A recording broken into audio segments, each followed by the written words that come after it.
I always wanted to build my own family, to marry the man I love, and to spend the rest of my life with him. My husband, Brett, is the man of my dreams. We are both fortunate to be from well off families. It happens that our parents are close and they kind of knew that we are going to be husband and wife since we were young because we were pretty close. Our families tend to celebrate holidays together and even travel to the same place. My father and his father are childhood best friends and they act like brothers to each other, hence, that is why our family's bonds are strong and indestructible. The same goes for our mothers. My mom and his mom are very close to each other. They shop together, go to tea, and attend the same social events. Also, Brett and I have been pretty close since we were young. He has always been my crush until college. And then he confessed to me after graduation that he feels the same and it was like a dream come true. But Brett's sister, my sister-in-law Tara, never liked me. I don't know why, but ever since we were little, she never treated me right. She would roll her eyes at me and even smug me every time. She also spread nasty rumors about me when we were in elementary school, which is not true. Most other people would always say that Brett and I are a perfect match. It seems like we are made for each other. I would lie if I say that statement doesn't flatter me at all because it does. It feels like I am living in a fairy tale full of love, positivity, and good things in my life. Before Brett and I got married, we were dating for 3 years. Our dating phase was very easy and smooth because our families were very supportive of us. And I think that through our relationship, the bond of our families became stronger. There are no holidays that we don't get to spend together, and all the travels we plan are journeyed by two sets of families. It was so great. But little did I know everything is just a facade trying to hide an underlying hatred and jealousy. I thought everything was perfect between us. I mean, of course, Brad and I are perfect together, but I couldn't believe that our families aren't. They were just putting on a show that they like each other when in fact they loathe everyone. It was during our engagement announcement when I overhear my soon-to-be mother-in-law Wendy talking to Tara, my sister-in-law. I'm having a nervous breakdown inside, Tara. I know something is coming up. Something is about to happen. That is why Brett summoned us here. You know that we only gather on special occasions, and today is just an ordinary day. But I completely refuse to believe that this is just an ordinary one. I know he will announce their engagement. I heard Tara gasping. No way! I don't like her. I told you that she's mean, she's a fake. I won't let her have my brother. Mom, don't let it happen. Of course I won't. My heart was shocked when I heard the aggressive in Wendy's voice. What does she mean? I never heard her like this before. She has always been so sweet and soft-spoken. I couldn't stand being with that girl, especially her mother. You know I only befriend her because of your father. I don't understand what your father likes about the girl's dad when in fact he's supposed to be our competition, not our partner. And her mother's face annoys me. The way she talks and dresses, it's so annoying. She's like a queen bee that doesn't have a crown. She's a try-hard low queen. I hate them so much. Tara stomped her feet out of frustration. Me too, Mom. I can't stand their fake smiles. I want them out of our life.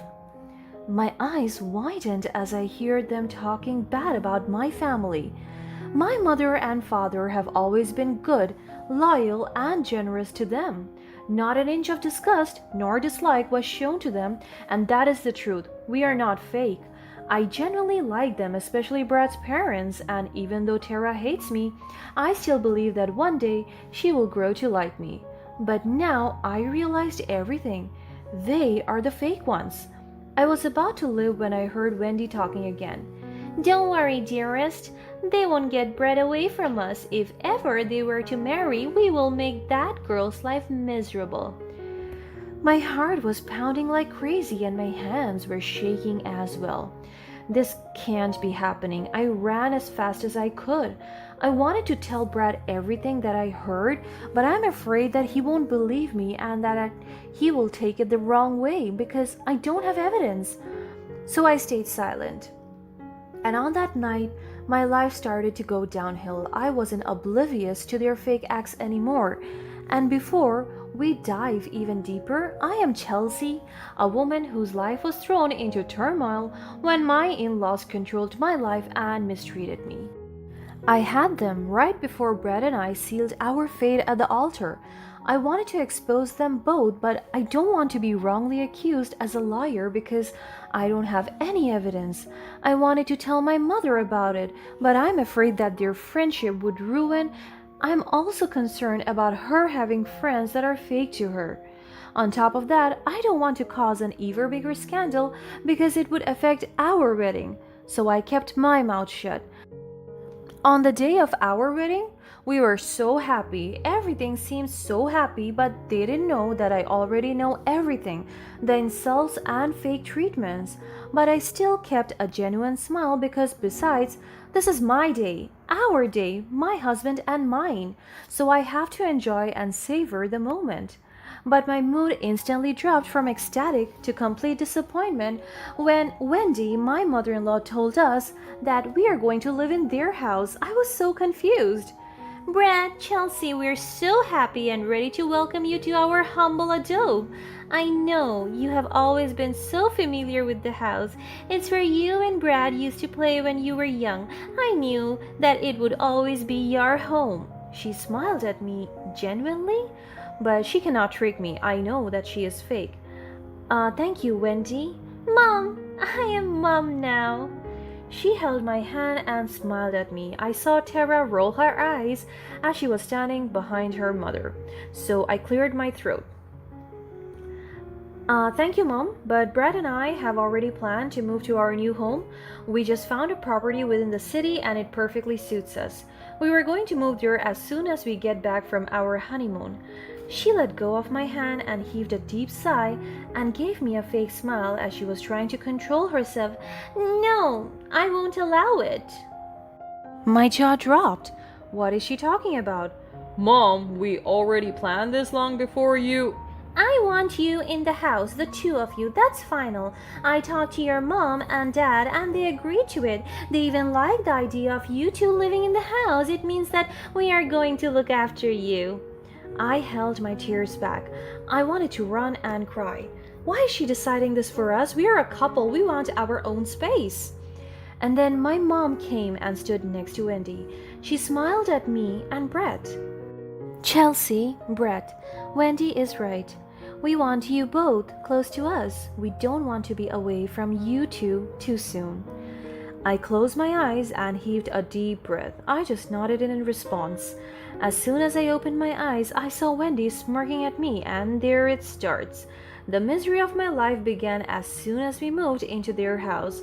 Now, Brad and I have already been married for 2 years. The first months were bright. I even thought that the things I overheard during Wendy and Tara's conversation were not true because they treat me right. But when my husband went on a 3-month business trip abroad, and it was just a few months after our wedding, my in-laws, especially my mother-in-law and sister-in-law, even my father-in-law, would mistreat me. They treated me differently than they used to when I was young. And the worst part is, all the mistreatments began when I caught Tara inside my walk-in closet, sneaking in some scarf on her paper bag. I confronted her right in time that I caught her in the act. She gaslighted me and even called me out as I was wrongfully accusing her. And I didn't know it was that time when she started telling her mother and father horrible things about me. My in-law started accusing me of bullying my sister-in-law Tara. Our once harmonious nuclear household became a breeding ground for resentment and tension as I found myself trapped in Wendy and Tara's web of torment. And these accusations went on for 2 years without my husband knowing. I now get why Tara and I never got along since we were kids.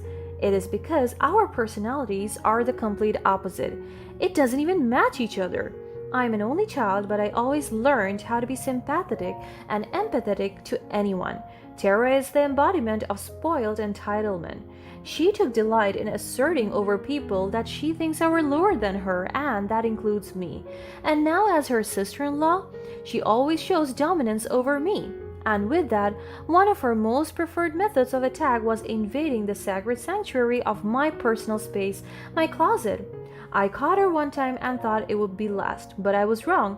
She did it once again. Time and again, I discovered my cherished clothes missing, only to catch Tara flaunting them without remorse. Confronting Tara about her audacious invasion of my privacy was an exercise in futility. She reveled in her power trips, manipulating the situation to make me the villain in her twisted narrative.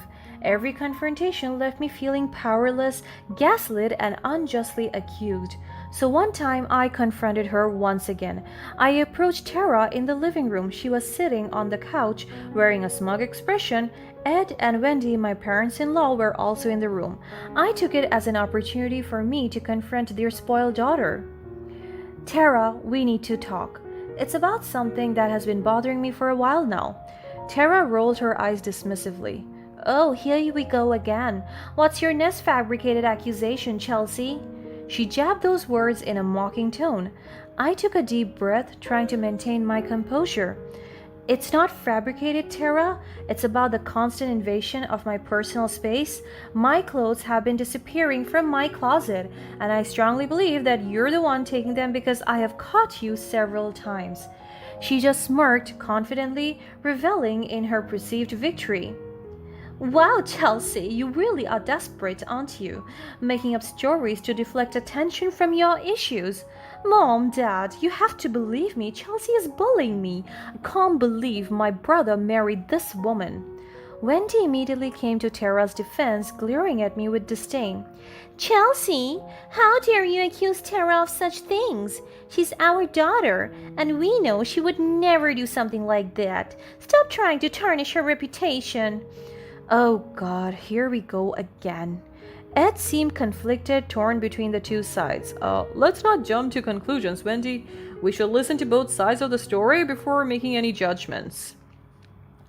I am so tired of all of them. I want to tell my parents about everything, but I know that they will do everything just to make me appear a bad person, and I'm afraid that my family will be affected by it. So I have to face this myself. Fine, if you won't believe me, I'll find a way to prove it myself. I stormed out of the room and never spoke to them again. The noxious fumes of malice intensified when I made a chilling discovery, a revelation that shook me to my core. My hard-earned money began disappearing without explanation, and the sinister truth became impossible to ignore. Tara, my tormentor, was also pilfering from my financial reserves. And on top of that, my parents reached out to me with concerns. They told me that our company is having problems, financial problems. Our sales were high, but they were shocked to discover that the money in the bank was stolen. They were in distress, and my father had a very big suspicion about the culprit. He told me that it was my in-laws, because only his best friend, my father-in-law Ed, knows about the money inside the bank. So there is a possibility that it is him. And the three of us, my mom, dad, and I, are the only ones who have access to that bank account. And I kept the information of that bank inside a passbook that I hid in my walk-in closet. Wait a minute, Tara! She must have seen it. Her actions reached a new level of audacity as she crossed the line from invading my personal space to violating the sanctity of my finances, my family's business money. Driven by a fierce determination to expose Tara's true nature and put an end to her reign of terror, I devised a meticulously crafted plan. With meticulous precision, I arranged marked bills, their presence unbeknownst to Tara, in a concealed enclave, poised to ensnare her in the treacherous trap she had set for me. I deposited $1,000 in the business bank account. Later that day, I made sure that Tara could hear my fake phone call, and as soon as I got the perfect opportunity, I pretended that I was calling on someone. Hey, yes, I have the money. It's in my family business bank account. It's $1,000. Yes, I'll send it to you later. Thank you. It was nice doing business with you. I ended the fake call and made sure that she heard it. I also put a tracker on my phone. It will track unnecessary, unverified logins from other devices onto my bank account. And then, in just 3 minutes, I saw that my tracker detected an unwanted activity from a phone. Tara's phone. She accessed the bank account. In short, she has it logged in her phone. And I was right.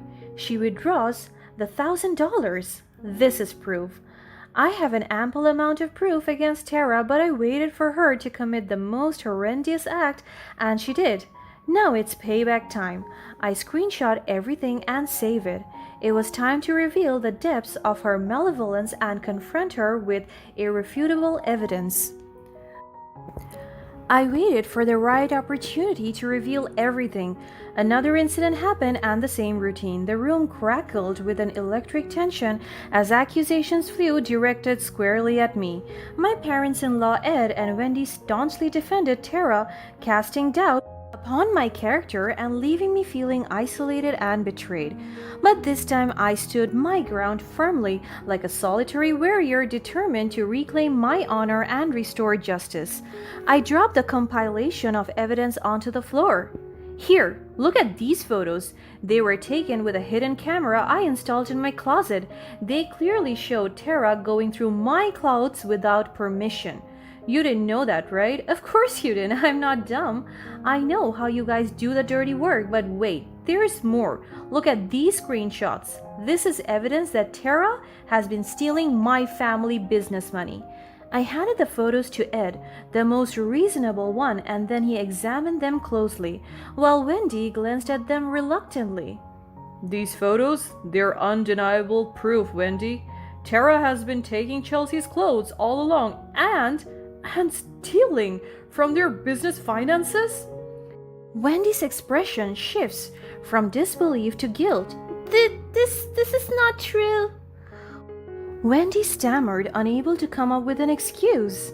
I didn't think it was a big deal. I just wanted to borrow some clothes without asking, and the money was tempting. I thought you would be the one to be blamed instead. My heart sank further, realizing that even with evidence, they are still so self-serving. Well, Chelsea, I suppose you got what you wanted, but this doesn't change the fact that you've been stirring up unnecessary drama and falsely accusing our daughter. My eyes welled up with tears, feeling helpless and misunderstood. I didn't want this, Wendy. I just wanted the truth to be known.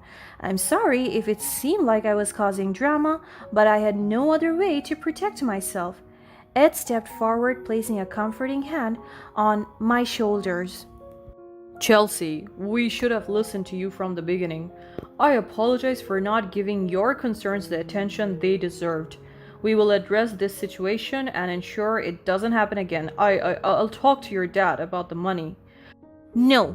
This is a serious issue. My family is on the brink of a business bankruptcy, and I will not allow this to be settled with a talk. I will file a case against Tara and Wendy, and that is final.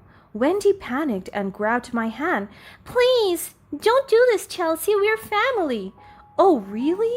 Now we are family?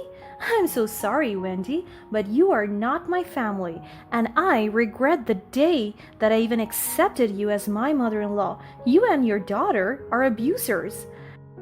As soon as I dropped that last word, the siren went loud as the police approached and arrested Wendy and Tara.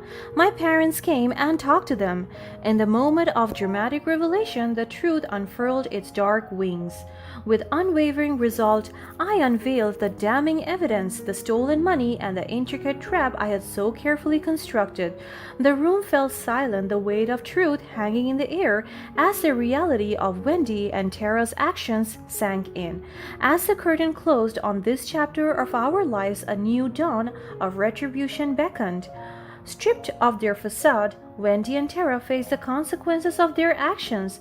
They could no longer evade the reckoning that loomed large, an opportunity perhaps for redemption through therapy or counseling as they grappled with the darkness that resided within them.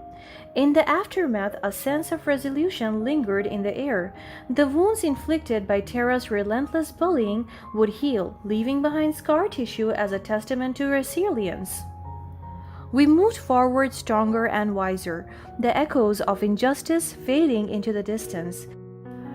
Growth and redemption bloomed in the fertile soil of our shared experience as we rebuilt the tapestry of our lives with newfound understanding and compassion.